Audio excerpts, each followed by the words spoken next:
I'm Bill Weir in Greenland, and this is CNN.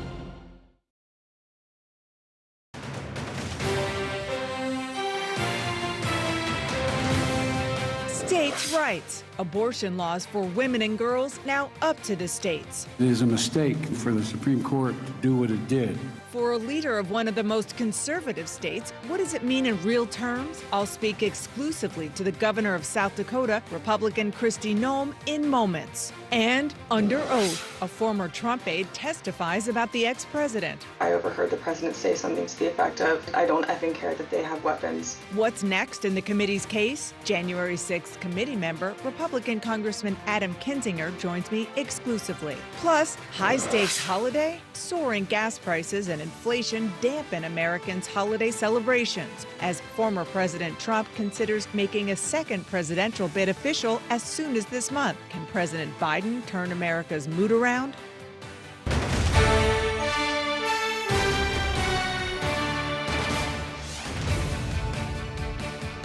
Hello, I'm Dana Bash in Washington, where the State of our Union is ready for some fireworks of the non-political variety.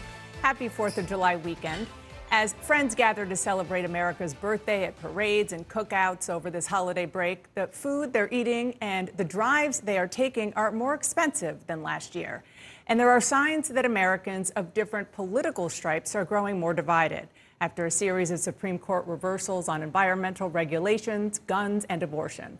Add to the mix the ongoing fight over former President Trump's big election lie as Americans learn shocking new details about how far Trump was willing to go to stay in power.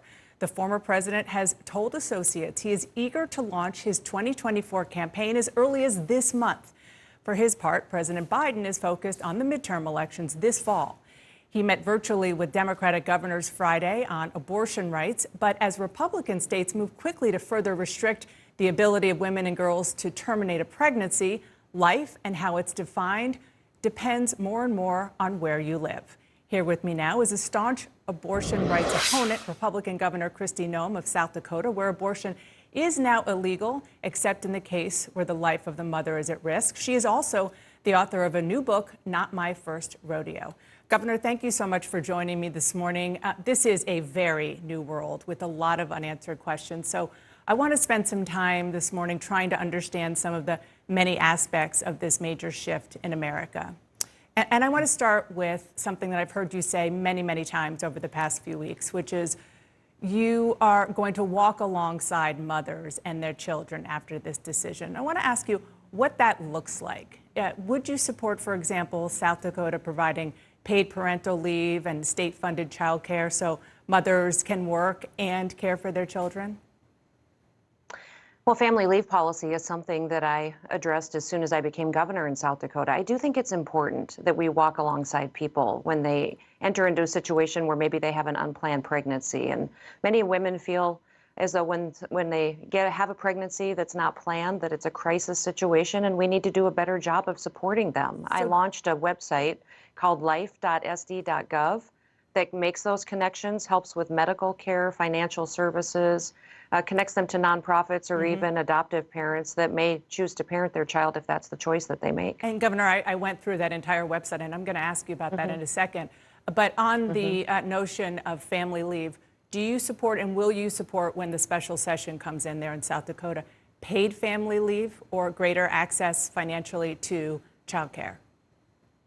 That's a discussion we're going to have. I think it's important that we back up exactly what I've been saying since I'm governor, that we want stronger families, that I think it's important for children to have families around them and be with them. And that's something that we'll continue to talk about as a priority for our state. Yeah. I think, what's interesting in South Dakota is that it's very much a legislative process.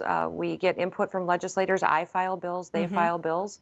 We debate, have session, and we reflect what the people of the state believe and support. Yeah, it's a very dynamic situation. I've been following it closely. You have a pretty powerful bully pulpit. What is your position on paid family leave? Will you push for it? It's something that I've supported in the past and talked about, so giving that flexibility to families. So South Dakota has not had a broad, expansive policy like several other states do, and I think that's a debate that we'll continue to have. So you're going to push Many it. times it's the financial cost, the medical cost, and the leave policy that many people have a tough time supporting. But I think in South Dakota that the time is right.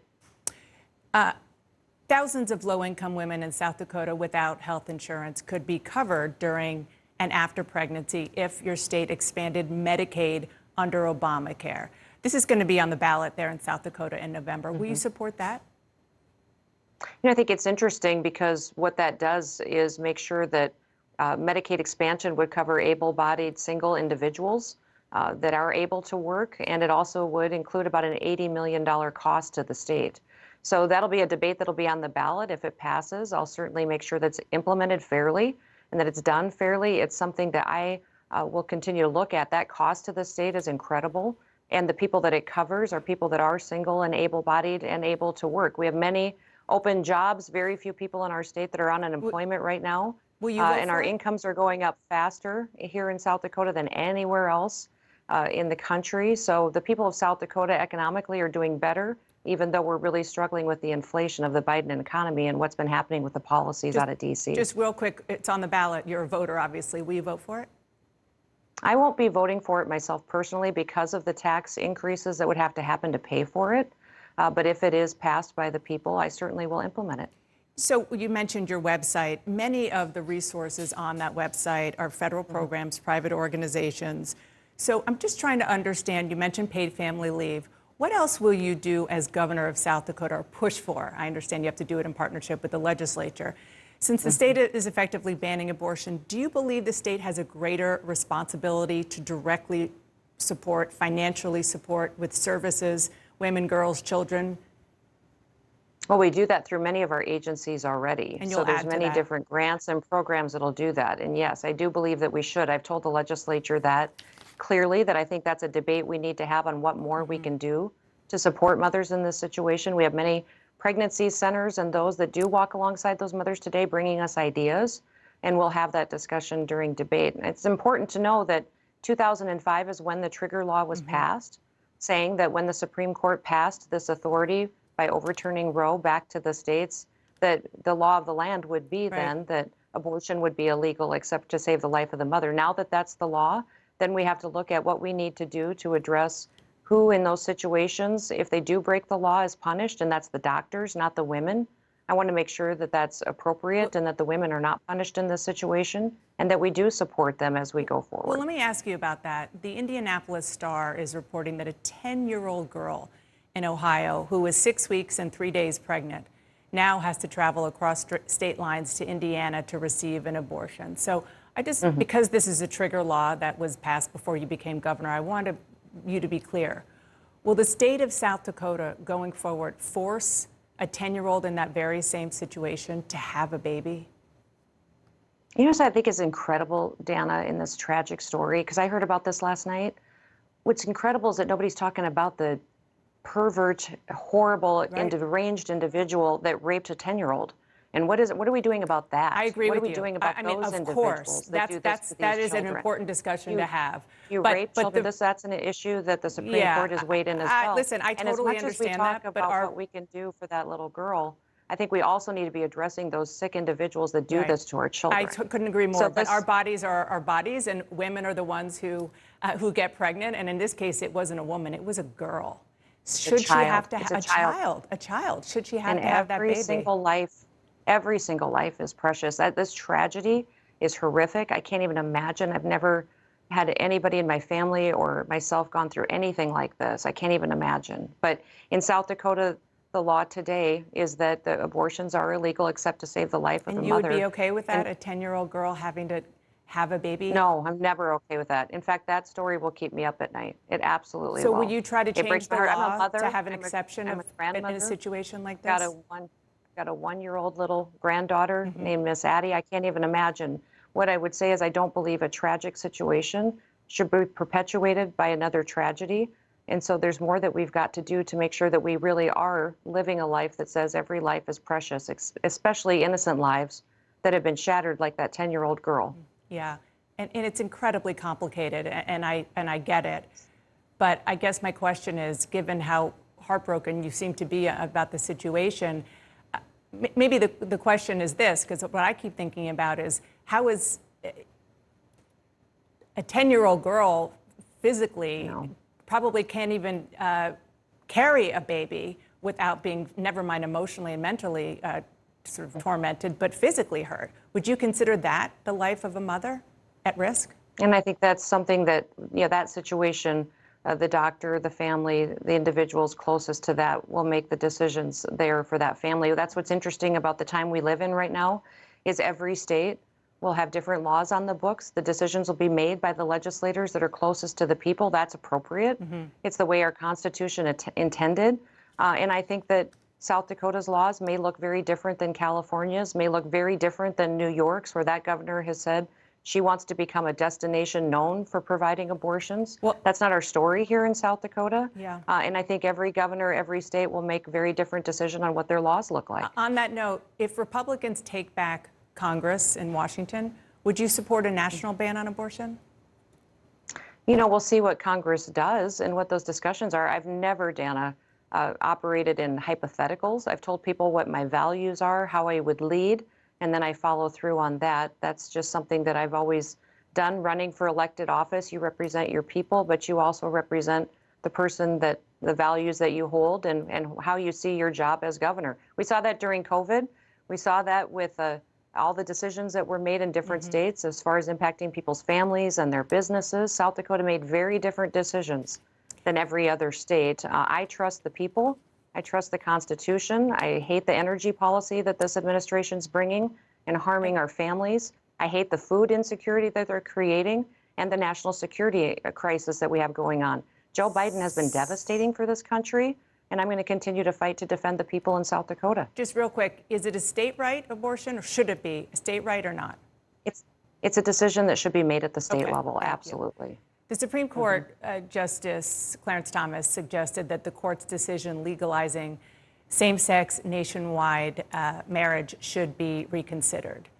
South Dakota's ban on same-sex marriage from 2006 is still on the books. Should the Supreme Court reconsider that decision as well? I think it was very clear from Justice Alito's comments that this indication on Roe v. Wade and it being overturned did not indicate that they were going to move on to other subjects and continue this type of, decision across the board. Do you think that's right? Each issue will stand on its own. Each issue will be debated on its own. And I think that in our state that there have been decisions and laws in place, and those will continue to be debated. That's what's wonderful about our republic, is that each state makes its decisions, has the debate on the policy, and then they pass. My job as governor is to make sure that I'm protecting my people from federal government intrusion, doing my job and only my job, and not overstepping my authority. Does that include same-sex marriage? I think that will be a debate that we'll continue to have. Okay, I want to ask you about some new information we learned this week about the attack on the U.S. Capitol where you used to serve. A former top aide to Chief of Staff Mark Meadows, Cassidy Hutchinson, said President Trump knew the mob was armed and still sent them to the Capitol. Listen to what she said. I overheard the president say something to the effect of, I don't effing care that they have weapons. They're not here to hurt me. Take the effing mags away. Let my people in. They can march to the Capitol from here. This is firsthand testimony under oath from a tried and true Republican. Does it alarm you? Well, what alarms me is the way that this hearing's been conducted. This is not at all like the hearings that were conducted when I was a member of Congress. This was a one-sided conversation with one, set of witnesses that are reporting hearsay in many situations, not facts. So it's been difficult to really believe everything that she has said. She says that she's telling the truth, but much of it was hearsay, and much of it other people have refuted now. So Governor, what there's I an just agenda played behind this hearing. Was her firsthand. She said that she heard President Trump say that. So it's But not her credibility was damaged when she talked about hearsay, and then other people that she referenced said that it absolutely wasn't true. And that's what's difficult about these hearings. It feels to be more of a show and more of an agenda than an actual, true, objective hearing that's uncovering facts. Just for the record, I would prefer that we continue. When I go to the gas stations, when I'm working in South Dakota and I'm traveling to businesses and talking to families, their number one concern this 4th of July weekend is going to be gas prices and food for their families. I'm going to ask you about that, Governor, but just for the record, she testified under oath. to what she did, and we haven't heard anyone dispute that yet under oath. I want to ask even more broadly, do you believe that President Trump bears any responsibility for what happened on January 6th? I think January 6th was a horrific day in our history. I never want to see that happen again. I think moving forward that we've got to have a time in our country where we all start talking to each other again, where we start having conversations, we get much better policy. I talk about this in my book, Dana, where I talk about the fact that we become a country so offended by each other that we quit talking to each other. And it's hurting public debate that we have to have different perspectives around the table to have an open conversation, and we'll end up with much better policy, better laws, if we can take the emotion and the anger and the bitterness out of our conversation and really talk about what is best for our country and where we can agree and move forward. The question is whether President Trump bears any responsibility.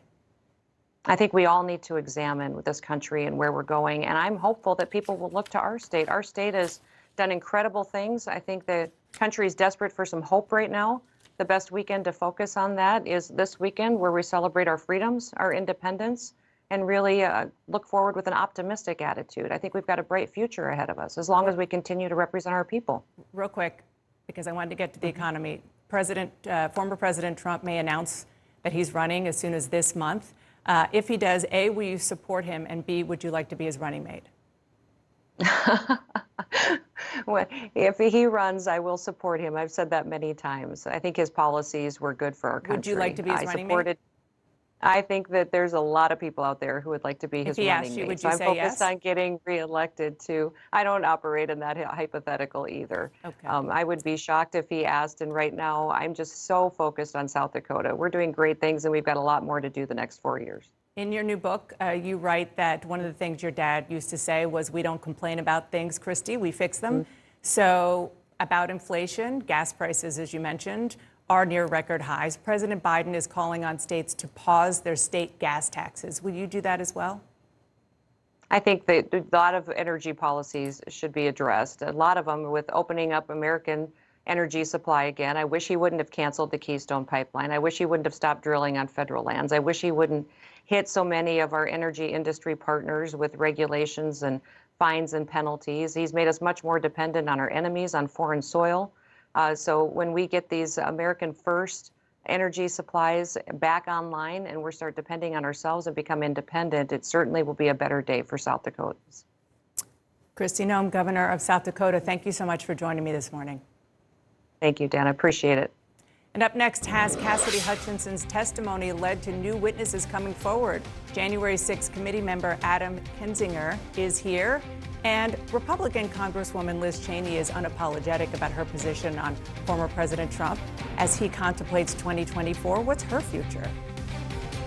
Let me also say this to the little girls and to the young women who are watching tonight. These days, for the most part, men are running the world, and it is really not going that well.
Connect the world with Becky Anderson. It all starts here. Changing, fighting, creating, connecting. That's why we're here. We live here, we work here, we're from here, and we'll go wherever the story takes us. I'm Becky Anderson in Tehran. We are in Jerusalem. Real news that shapes our world. exploring not just what's going on, but why. I just want to press you on one further point. Getting perspective on this region from this region. Places that many of us know, but few of us get to see. Observing countries on the move, still rooted in tradition. It all starts here, and that's why we're here, bringing you the world from our Middle Eastern hub. Connect the world with Becky Anderson, Monday through Friday on CNN. In a leafy corner of Bawal National Park, a high-stakes courtship is taking place. The future of this critically endangered species in Bangladesh depends on it. The Asian giant tortoise was thought to be extinct in the country until 10 years ago, when a few were discovered in the wild. And now, conservation biologist Shawar Siza Rahman is on a mission to bring them back. We realize if we want to prevent extinction of the species from Bangladesh, we must take drastic efforts. Rahman runs a conservation and breeding center for 4 critically endangered species of turtle and tortoise. The captive bred critical endangered Asian giant tortoises, which are bred here in our center for the first time in Bangladesh. We'll be releasing these individuals back in the wild. Working with the indigenous Merle community, he and his team train former hunters as parabiologists, or citizen scientists that collect data and monitor species to help protect local wildlife. We're empowering them to be the guardian of the ecosystem. I do believe there are reasons to be optimistic, and it all depends on us and the future generation to make that decision and to take action.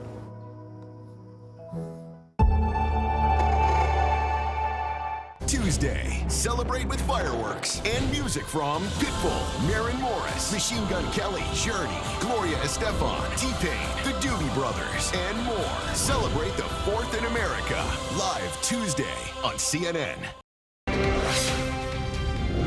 Welcome back to State of the Union. The House committee investigating the January 6th attacks is gearing up for more hearings after the bombshell testimony this week. And now the 2 Republican members of the committee are urging the Biden Justice Department to act, including my next guest. Here with me now is a member of the January 6th committee, Republican Congressman Adam Kinzinger of Illinois. Congressman, I want to get your reaction to what you just heard from the South Dakota Governor, Kristi Noem, particularly on January 6th, talking about the fact that she didn't think specifically that the former president had any blame. She said everybody has blame, but she also put into question the credibility of Cassidy Hutchinson. Your response?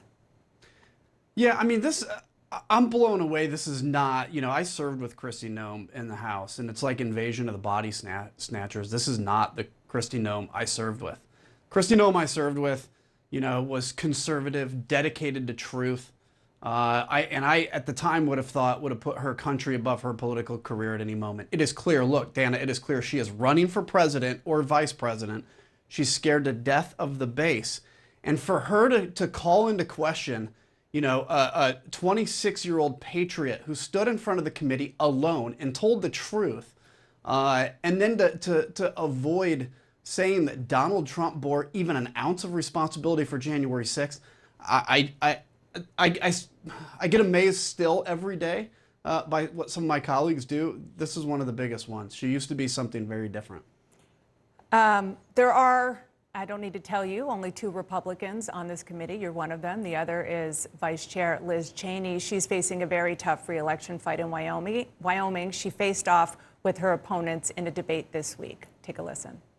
Our republic is not in danger because of President Donald J. Trump. We have serious questions about the 2020 election. When I talked to Mike Lindell, he did say that there was a small portion of voter fraud in this state, but that is alarming anyway. There is fraud happening, and we know it. I will never violate my oath of office, and if you're looking for somebody who will, then you need to vote for somebody else on this stage. You had a colorful reaction to that debate, using a term that I think my 11-year-old son would like. You said her opponents are, quote, a bunch of armpit farters. But realistically, one of them could very well win in November. Yeah, I mean, look, it's okay, how do I put it this way? So Liz Cheney, you can disagree with her position on whatever, but she stood in front of her constituents and she said, look, here's where I'm at on these issues, these core democracy issues. Now you can make a decision whether or not to vote for me. Frankly, that's what politics should be. That's what every election should be.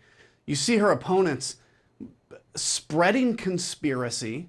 You know, her main opponent was a big supporter of Liz Cheney until she found out that maybe she could run against Liz Cheney. And so they are lying to their constituents. I guess she hasn't really said whether the election was stolen or not, but likes to play games. This has turned into, and this is where, I mean, I honestly think the political system is failing America. And Americans have got to wake up and demand far better, because we have a primary system where somebody like Liz Cheney, a very professional, focused person, regardless of what you think of her politics, I tend to agree with her politics, of course, you know, can be up against just lies and conspiracy, and 5 to 10% of the country, or of that district of Wyoming, will actually show up and vote in a primary and make a decision. We just had a Mary Miller that beat Rodney Davis here in Illinois, a 700,000 person district, and it was only a few tens of thousands of people that voted in that. Something's got to change. Look, Liz, God bless her, she is making a stand. I think she can win, but I hope this serves as a lesson to every American. Like, let's fix this system, because the primary system is failing you. Congressman, let's turn to the explosive testimony this week from former Trump White House aide Cassidy Hutchinson. Here's what she said then Deputy Chief of Staff Tony Ornato told her happened inside the presidential car on January 6th. The president said something to the effect of, "I'm the effing president, take me up to the Capitol now." The president reached up towards the front of the vehicle to grab at the steering wheel. Mr. Engel grabbed his arm, said, "Sir, you need to take your hand off the steering wheel. We're going back to the West Wing." Mr. Trump then used his free hand to lunge towards Bobby Engel. So this is the part that Governor Noem was referring to, and some Secret Service sources are disputing the account. Others say, though, it tracks with what they heard. So the question is, Trump allies are trying to use this to discredit all of her testimony. Why did the committee put this out there, ask her about this, that she heard secondhand without first obtaining corroborating evidence? Well, I'm not going to say what we do or don't have in terms of corroboration, but let me say this. What she said is this is what she heard. At no point did she say she was in the Beast with the president and saw this happen. Now, you guys have done a good job of reporting Secret Service sources saying they heard the same story. What you're seeing now, and this is typical for Trump world, that nobody has argued that the president didn't want to go to the Capitol. Nobody has argued that he didn't know there were guns. They're trying to argue, did he really grab for the Beast? And that's where Tony Ornato will have to come in and tell us more about his position on that. Will he do that? There's information I can't say yet, but we certainly would say that Cassidy Hutchinson has testified under oath. We find her credible. And anybody that wants to cast disparagements on that was firsthand present should come and also testify under oath, and not through anonymous sources, quote unquote, and not potentially being an anonymous source. Congressman, since Cassidy Hutchinson's testimony, have new witnesses come forward to want to speak up? Yes. Again, I don't want to get into who or any of those details, but and it's not even just Cassidy. By the way, she's been inspiring for a lot of people. This happens every day. Every day we get new people that come forward and say, hey, I didn't think maybe this piece of a story that I knew was important, but now that you guys are, I do see this plays in here. But yeah, I mean, look, she is going to go down in history as, I mean, people can forget the names of every one of us on the committee. They will not forget her name. And by the way, she doesn't want that. She doesn't want to be out in the public spotlight, but she has a commitment to truth that somebody like Kristi Noem, for instance, and most people in our party would actually benefit to take just a 10% ounce. Real quick, because we're out of time, will we hear from witnesses that you did not know about, with stories you did not hear because of the hearing so far? Yes, yes. There will be way more information, and stay tuned. Congressman, thank you so much for joining me. Have a nice 4th. You bet. You too. So how are the January 6 hearings affecting how Republicans view Trump 2024? I'll ask one of his ambassadors who blamed his former boss for encouraging the riot. That's coming up next.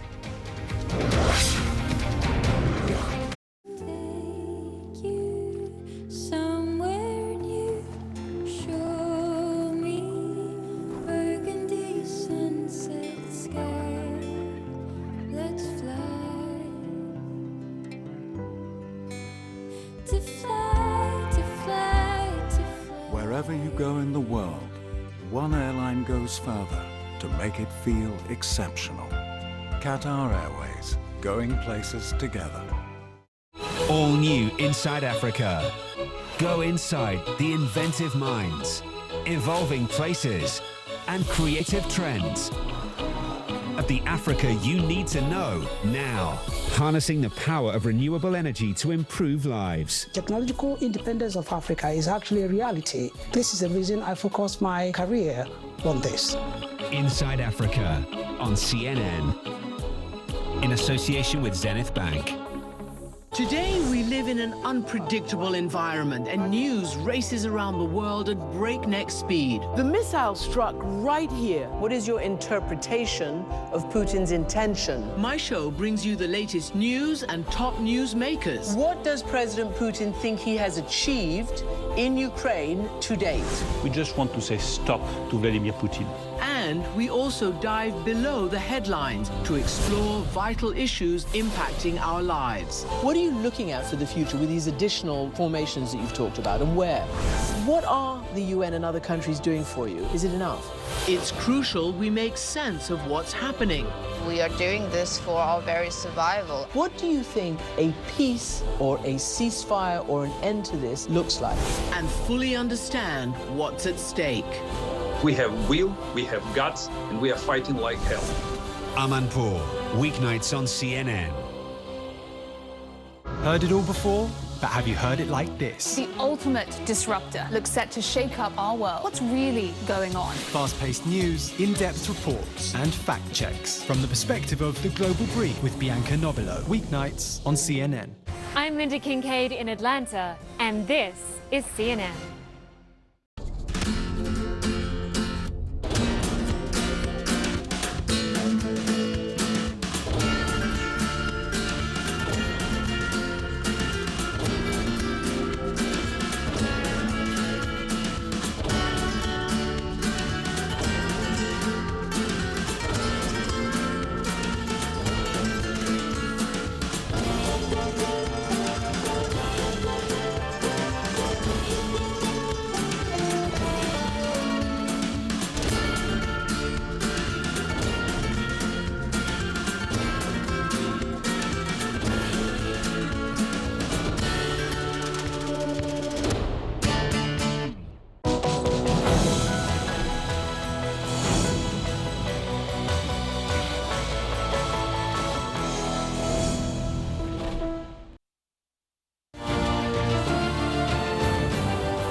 I'm Patrick Ottman in Havana, Cuba, and this is CNN. We had a corrupt election. I'd actually like to ask everybody on this stage if they would agree we had a corrupt, stolen election. Raise your hand.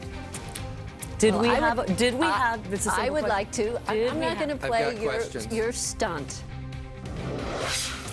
That was a debate for the Arizona governor's race. We are here with our panel. Thank you so much all for coming in. Scott Brown, you were Donald Trump's ambassador to New Zealand. If you were on that stage, would you raise your hand? No. I mean, they had an opportunity to go to the election, do their job, put on all the protections. If they were concerned about polling places, they should have worked with the Justice Department and got safety and security there so the poll watchers wouldn't be put out. I went all the way up to the Supreme Court. He exhausted all his possibilities, and Joe Biden is the president. I wish he wasn't, because of where we are right now with inflation, the border, and all the things that we know, with 85% of the people saying we're going in the wrong direction, 79% of Republicans. But yes, no, I wouldn't have raised my hand. What does that say about your party? Well, it's not my party anymore. I'm now unaffiliated, and it's precisely because of this kind of nonsense. And I think Scott is absolutely right. I think there are many of us who are still conservative, who still support some of the policies of the Trump administration and support the policies of conservatism long term. We're desperate to get beyond Trump, to make this man go off into the sunset and stay down in Mar-a-Lago and play golf and whatever else he does down there, and to be able to be given a choice for real Republicans, real conservatives. He's about to... The problem, though, is that the cancer of Trump has metastasized. Right. And so you just can't shake it. And when you look at, I believe her name is Carrie Lake, who is, by all standards, unqualified to be governor of anything. The front runner for the Republican nomination to be governor of Arizona. You look at Kristi Noem, who is a seasoned vet who's contorted herself into pretzels. I mean, she did the best job of evading your answers. I mean, I just haven't seen, it's like my 17-year-old daughter when you ask her a question and she's trying to sneak out and she's like, well, I don't know. I mean, it's that you can't get the Trump On element. January 6th, she answered on abortion. Kind of. She didn't answer the question about the 10-year-old girl and the rape exception. But, when you think these things through, Trump is just hovering over this party, and he's just a stench that they can't shake. I mean, I'm on the other side of the political aisle. I would love to be past Trump. I would love for Trump to be in the rearview mirror. I don't ever want to think about him again, much less have a conversation. But this is ongoing. The January 6th investigation is about a coup that failed. Right. We know from historical precedent all over the globe that's rarely the only time that's attempted, and we're watching them try to set it up for 2024 in real time. So we can't get past Trump until we know he can't cause us any more harm. As you come in, I want to show our viewers what the Washington Examiner said in an editorial. The Washington Examiner editorial board is conservative. Trump is unfit to be anywhere near power ever again. Republicans have far better options to lead the party in 2024. No one should think otherwise, much less support him ever again. And yet, he is, according to our sources, likely to announce he is going to run in 2024 as soon as this month. Well, you never know. And first of all, I don't disagree with what you're saying. But also look at what's happening with the Democrats. Joe Biden, you have Pritzker out there, you have AOC. Others are questioning his ability to not only lead, but run again. And yes, President Trump is playing a role still, and he will play a role because he was a former president, just like every other former president. But in New Hampshire, which is where I live, I've already seen Pence 5 times, Cotton, both Scotts, Christie, Haley, Pompeo. So do they stand a chance against Donald Trump? New Hampshire will vet people very, very thoroughly. And right now, DeSantis is tied with Trump in New Hampshire. So this is far from over. The process will take care of itself, and we'll see what happens. Would you support him? And by the way, would you support him? Listen, the beauty of where I am now is I'm going to hold those backyard barbecues like we did before that you came to, and we're going to be vetting. And when you say, well, what about January 6th and all the things that's coming out? Yeah, the voters are going to take everything into consideration, every single thing, and they're ultimately going to make their decision. The both sidesism is not really, it's not a thing when you talk about the issue we're having with Joe Biden versus the issue the Republican Party is having with Donald Trump. There is a question about whether or not Joe Biden's going to run for president in 2024. I mean, that's just or if he's going to finish his term right now. Well, he's going to finish his term. There's no reason to believe he won't. But it's not a character issue. It's not the fragility of democracy. These are separate issues. When you talk about Donald Trump, it's a fitness question. He's unfit to be in office. When you talk about Joe Biden, it's an age question. Is he going to run again? Can he be a standard bearer in 2024? You don't have those same questions. And it's more even than a fitness question, in my view. It's a legal question. I mean, this is a man who, in fact, orchestrated, with help from others, an attempted coup. He tried to overturn an election. And it wasn't just Cassidy Hutchinson. I think the testimony the week before from the 3 officials from the Justice Department was in some ways even more compelling. We got very close, not just on January 6th. That was the culmination. This was a plot that unfolded over weeks, that attempted to strong-arm members of the state legislature, tried to corrupt the Department of Justice, and ultimately led the then president to do exactly what Liz Cheney did, said he did, which was to summon the mob, to assemble the mob, and then to light the fire. Listen, the big person the person who really screwed up here was Kevin McCarthy. He did not provide an opportunity to put others on when he had a chance. I think when the history books are written, it'll say, oh yeah, they missed an opportunity to actually have a hearing that they could have offered cross-examination. Because as I travel around the country and speak to people around New Hampshire, they think the committee is very important, but they want to get both sides. They want to hear from that the Secret Service people directly, not through hearsay, but directly, an opportunity to cross-examine. That's the fault, and that's the problem. They missed the opportunity to continue misinforming the American people, which is what would have happened if Jim Jordan was on the committee. No, we got to take, Jordan. guys, we have a lot more to Should have talk been about. others. Guess what? We have a whole nother segment. Excellent. So hang on. Excellent. Stay right there. A potential new move by President Biden is setting up outrage from his own party. We're going to talk about that. Stay with us. I'm Will Ripley in Taipei, Taiwan, and this is CNN. All new African Voices Changemakers. Create opportunities. Impact communities. Transform lives. Meet animators bringing African stories to life and inspiring young creators. In the future, kids will be used to see diverse content with diverse characters. African Voices Changemakers, only on CNN in association with Glow. Business never sleeps. As the sun sets in Seoul and Shanghai, deals are signed in Dubai, and Europe is already in play. New York prepares to make its first move. I'm Julia Chatterley, journalist, global market analyst, and host of CNN's First Move. Join me in the financial capital of the world for a market-moving perspective on the news influencing global politics, culture, and finance. I'll speak to newsmakers, risk takers, and the ultimate game changers. Bold moves, big deals, winning trades. It's all right here. Make CNN your first move. First Move with Julia Chatterley. Weekdays on CNN.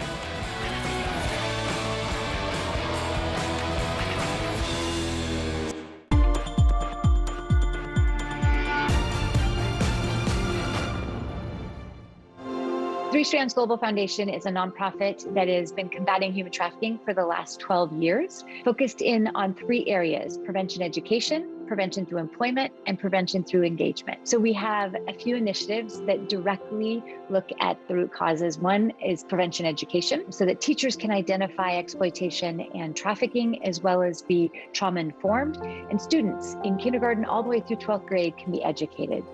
When the pandemic hit, our prevention education program, Protect, we had to do a pivot. The kids no longer were in classrooms. Teachers were no longer in classrooms teaching. They had to make adjustments to be able to actually reach the kids online, which meant that they were looking in a different way with different eyes at their students as their students were learning this curriculum. We had to make sure that teachers still could identify any exploitation or abuse that was happening. Our second program is called the Employ Plus Empower program, and this is our prevention through employment. We want to make sure that survivors aren't re-exploited and that they have a sustainable job, that they are financially secure, and that they can thrive. Survivor voices are incredibly important in this movement, and I believe strongly that when we listen to survivors, we actually will create prevention programs and initiatives that do exactly what we need to do to prevent this crime. I want to go now to an incredible story of survival. Could all this spending lead to a bigger economic crisis? Or would you do it all again in terms of being a nurse? I want to help people more than I ever have. Aaron Burnett out front on CNN. This is a really important story. My name's Clarissa Ward. I work for CNN. Assalamu alaikum. Day in, day out, you see the reality of people living through this. Ничего страшного. Okay. This is the front line. On a human level, you find courage, sacrifice. This is what life is about. A lot of people are wondering why. You see the worst of humanity. Putin might use a nuclear weapon. Absolutely terrifying. But you also see the best of humanity. My job is to be present. The human cost is right here. And to tell these stories. We're talking about families. That is the most important thing. I'm Clarissa Ward in Ukraine. This is CNN.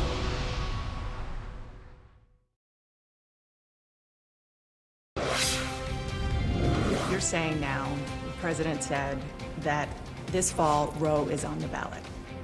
But what do you say to Democratic voters who argue, wait a minute, we worked really hard to elect a Democratic president and vice president, Democratic-led House, a Democratic-led Senate.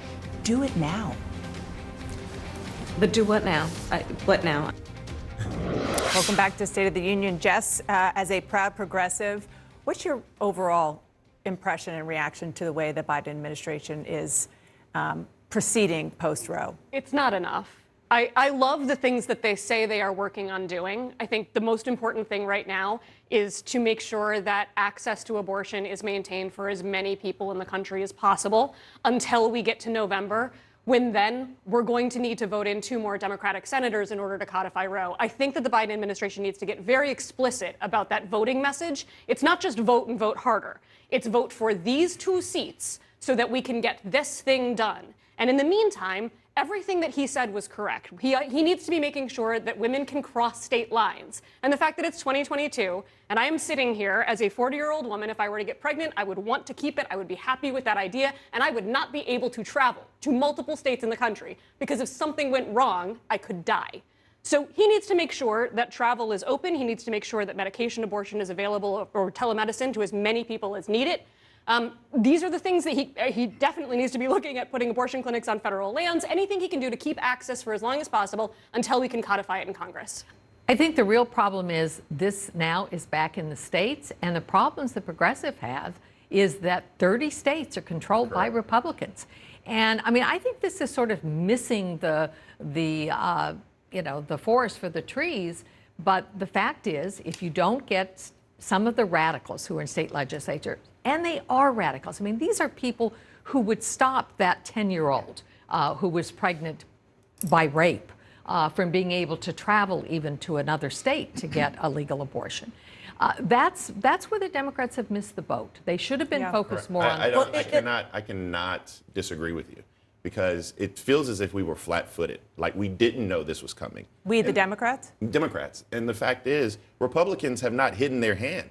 This has been a 50-year journey for them to overturn Roe, and we don't have a plan. I mean, and vote harder. The reproductive justice movement didn't hide their hand either. We have been yelling about this. We have been screaming about this. Yeah, and I'm not talking about the activists. I'm not talking about the people who do great work every day. I'm talking about the people who men in charge. Can I just inject one other thing that I mentioned that. in the 2 Kentucky Democrats tell CNN that President Biden intends to nominate an anti-abortion Republican lawyer to a lifetime judicial appointment in Kentucky. Absurd. Yeah. This is absurd. I mean, the fact that Joe Biden will nominate an anti-choice judge in exchange for 2 temporary prosecutors shows that we don't have an understanding, 1, of the justice system, or 2, we're not reading the room, as the kids say. I mean, this is why it's completely outrageous that vote harder is not going to do it. I mean, we have to do a better job of messaging around women's access to reproductive rights. I mean, just this vote harder frustrates me, and then the president of the United States goes and does this, and it's frustrating. We are talking about the freedom to decide when and whether to grow our families.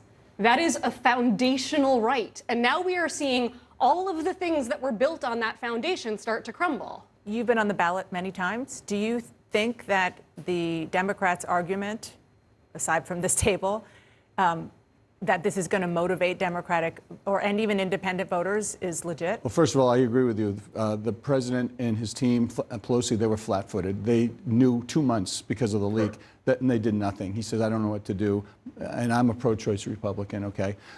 With what your question was, geographically, I think it's important. In the Northeast, we're pro-choice. They're going to codify through the states' rights. But what I'm hearing around, and I'm everywhere, as you know, very important. January 6th, the abortion, exceedingly important. But right now, people are hurting financially.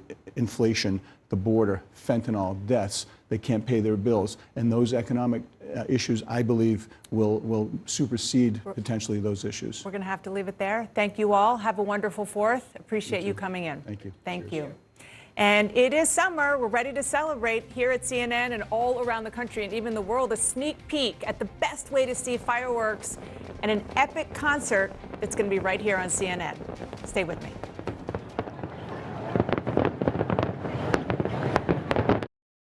Summer in Abu Dhabi. It's everything you want, but so much more than you'd expect. It's relaxing days at the pool in water as chilled as your drink. It's bonding with family, but upside down. And even more so, it's burning rubber on an F1 racetrack, roller coasters breaking records. It's seizing the day or owning the night. It's literally drinking 23 karat gold. It's uniquely designed to make it the summer of your dreams. Abu Dhabi has everything you need to summer like you mean it. Bua Group is one of Africa's largest foods, mining, manufacturing and infrastructure companies, with key investments in cement, sugar, edible oils, flour and pasta, construction, oil and gas, ports operations, amongst others. With these investments, Bua Group is unlocking the economic potential of Africa.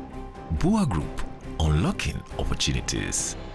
Across Africa, businesses are working together like never before. All new on CNN, Connecting Africa. Join me, Eleni Jokos, as we crisscross the continent to show you how new connections are revolutionizing commerce in Africa. This month, Connecting Africa from the Africa CEO Forum here in Côte d'Ivoire. This forum really brings Africans together. Connecting Africa on CNN, in association with Afreximbank. We've been building Avatar since 2016, so I would say we haven't been chasing a moment. We've been building for this moment for quite some time and really studying, I think, the younger demographic and really where they're trending towards, which is really trying to express an authentic version of themselves. So, you know, I've always felt comfortable behind a keyboard, right? So if I was in school, when I was growing up in middle school or in high school, I would be kind of nervous to maybe talk to a girl, or I'd be kind of nervous to go, you know, show off in front of friends or communicate with friends or whatever. But as soon as I got home and I got into AIM and I got behind my username, I became the most outgoing and gregarious character that there was. You're able to create this manifestation of yourself in this very fantastical art form. So we hope that avatars can be that safe haven that allow you to express yourself from every different segment of your imagination and serve as your emotional surrogate.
To open doors and to unlock secrets, it takes trust. This was the Duchess's first news interview. Trust that you'll be accurate and you'll be fair.